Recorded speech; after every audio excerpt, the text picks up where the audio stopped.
The arrest. It was a bright afternoon in Montgomery, Alabama. The sun beat down on the pavement as Eleanor Hayes, a 72-year-old retired schoolteacher, made her way through Parker's Market, a well-known grocery store in the heart of town. Eleanor was a woman of grace, always dressed neatly, her silver-streaked hair styled in a bun, and her demeanor warm yet firm. She had lived in Montgomery her entire life.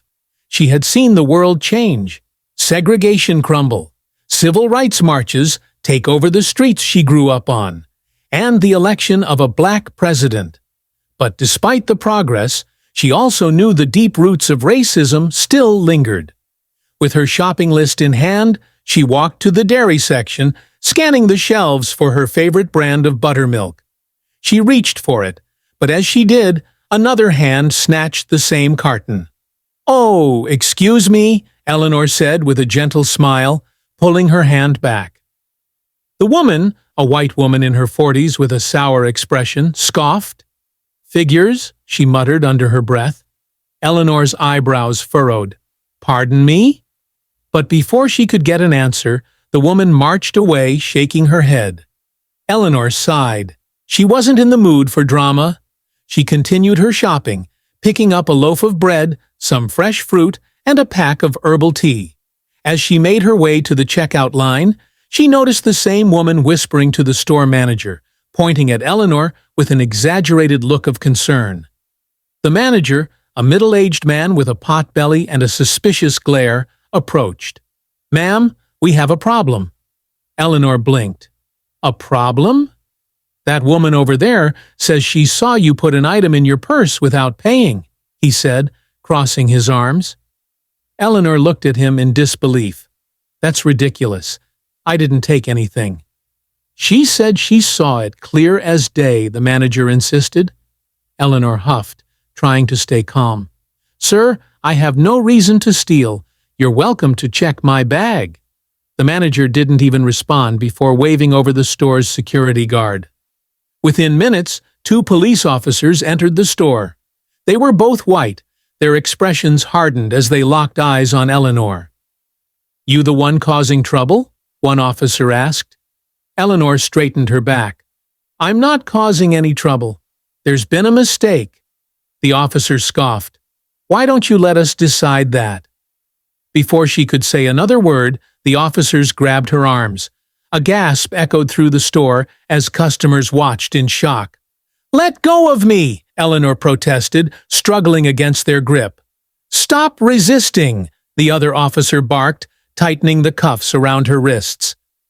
Tears welled in Eleanor's eyes as humiliation burned through her.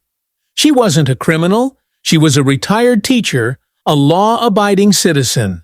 And yet, she was being treated like a thief, like she was nothing. A young black woman in the crowd pulled out her phone and started recording. "Y'all really arresting this old lady? For what?" "Ma'am, step back," the officer snapped. "Hell no," the woman said. "I'm recording this mess." Eleanor's voice wavered. Please, let me make a phone call." The officer shoved her toward the door. "At the station." But Eleanor wasn't about to wait.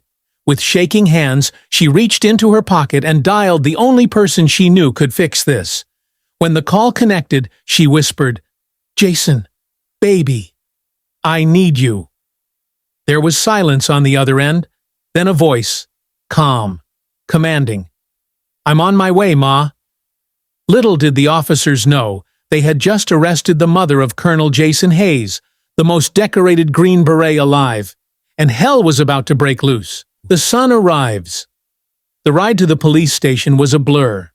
Eleanor sat in the back of the squad car, her wrists aching from the tight handcuffs. She wasn't crying. She refused to give them that satisfaction, but her heart pounded with a mix of fear and anger. She had taught thousands of students in her lifetime, had raised a son who dedicated his life to serving his country, and yet here she was, treated like a criminal over a false accusation. The officers didn't speak to her, but she could hear them laughing in the front seat. "Crazy how these folks always think they're above the law," one muttered. Eleanor clenched her jaw. These folks.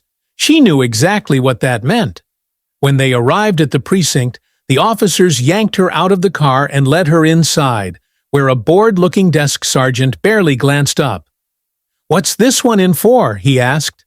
"Shoplifting," one of the arresting officers said. The sergeant looked Eleanor up and down and shrugged. "Take her to holding." Eleanor opened her mouth to protest, but just then the station doors burst open. A tall, broad-shouldered black man in a crisp military uniform strode in, his presence commanding instant attention. Colonel Jason Hayes. The air in the room shifted. Officers glanced at each other, sensing the weight of authority radiating from him. His uniform was adorned with ribbons and medals, badges of honor earned through blood, sweat, and sacrifice. His voice was low and controlled, but there was no mistaking the steel beneath it. "Where is my mother?" The officers froze. One of them, a younger cop, stepped forward. "Sir, this is a police station.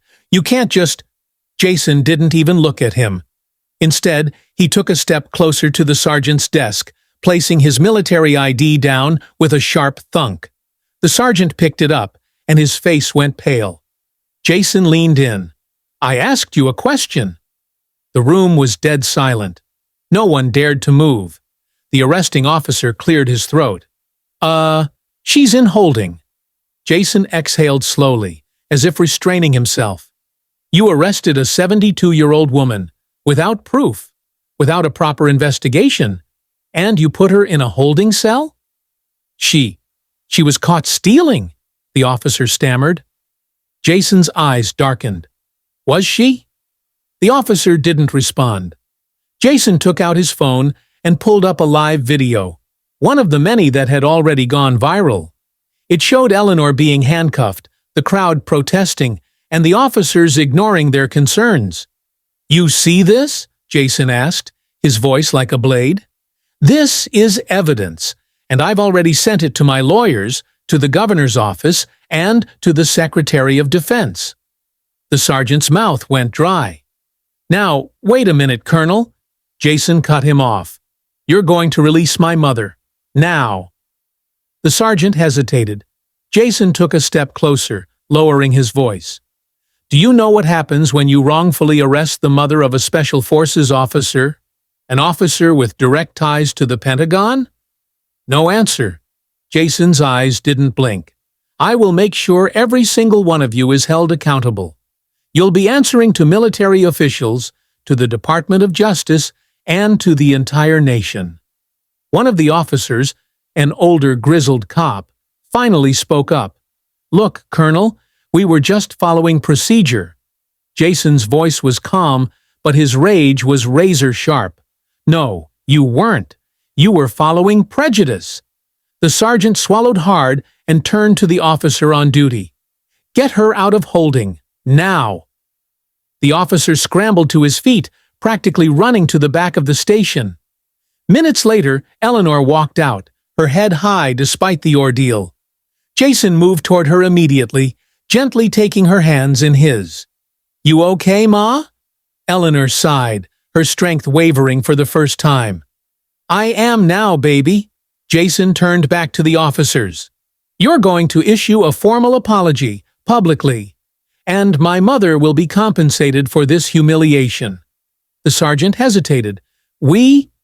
Jason tilted his head. "Or I can make a few calls and have every major news outlet in the country digging through every wrongful arrest this precinct has ever made." The sergeant's lips pressed into a thin line. He knew he was trapped. "We'll issue a statement." Jason nodded, but his eyes still burned. "Good." As he led Eleanor out of the station, he paused at the door and turned back one last time. "And one more thing," he said. "If anything like this ever happens again, to my mother or anyone else, I won't be coming alone." With that, he walked out, his mother by his side.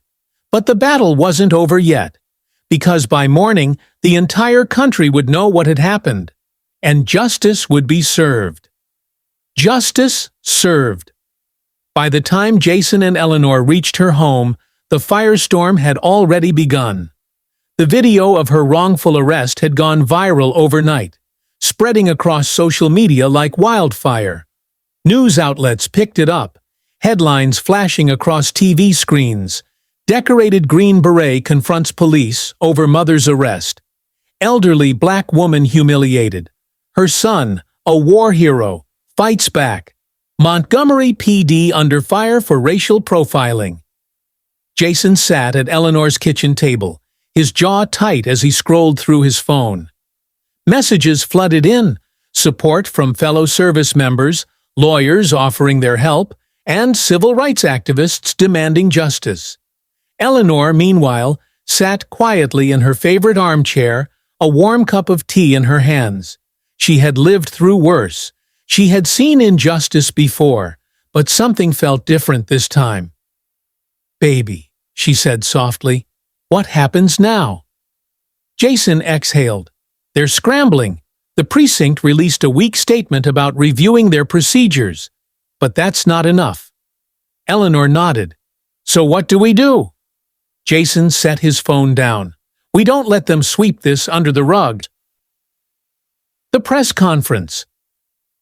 The next morning, a crowd gathered outside Montgomery's City Hall.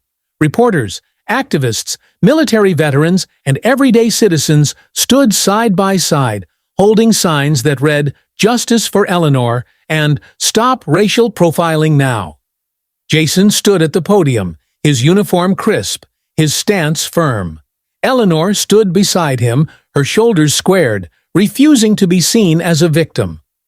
Jason's voice carried across the crowd. "My mother is a law-abiding citizen, a retired school teacher, a woman who spent her life giving back to this community. And yet, she was arrested, without evidence, without cause, without dignity. Why?" The crowd murmured in agreement. "Because in the eyes of some, her word was worth less than a false accusation. Because in 2025, racial profiling still exists in this country." The cameras clicked, recording every word. "I served this nation. I fought for its freedoms. And I will not stand by while my own mother, while any mother, is treated like a criminal for simply existing." The audience erupted into applause. Jason turned toward the news cameras. "Montgomery PD has two choices: take accountability and change their policies, or we will make sure they are held accountable at the highest levels of government." The fallout. The pressure was unbearable for the Montgomery Police Department. Within hours, the police chief announced an internal investigation. By the end of the week, the officers involved were placed on administrative leave. But Jason wasn't done. With the help of civil rights attorneys, he filed a formal lawsuit against the department. The case gained national attention, leading to a statewide review of police practices. Montgomery PD was forced to implement new training programs to prevent racial profiling. Policies changed. And the officers who arrested Eleanor? They were fired within months. Justice had been served. A legacy of strength won. Evening weeks later, Eleanor sat on her porch, watching the sunset. Jason sat beside her, sipping sweet tea. "You did it, baby," Eleanor said, pride in her voice. Jason shook his head. "We did it, Ma. Your strength, your dignity, that's what made the difference." Eleanor smiled. "I just hope this means no one else has to go through what I did." Jason looked out at the horizon. "They won't? Not if I have anything to do with it."